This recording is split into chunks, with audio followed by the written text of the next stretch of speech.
Skeraku. A je Taneš Lukáš. Gideon Skeraku je jeden z mnoha dobrých válečníků naší výsostí. Je to hodně agresivní jezdec a z každého boje se vrací ze ctí a vítězství. Gideone, Gideone, kde včera válčil?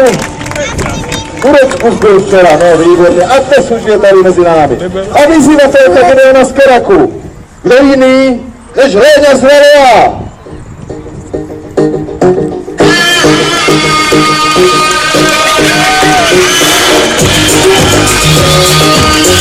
Réňa z Valea.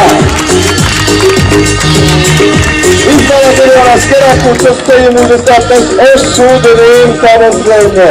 Gideon Skeraku a jeho panoš Lukas.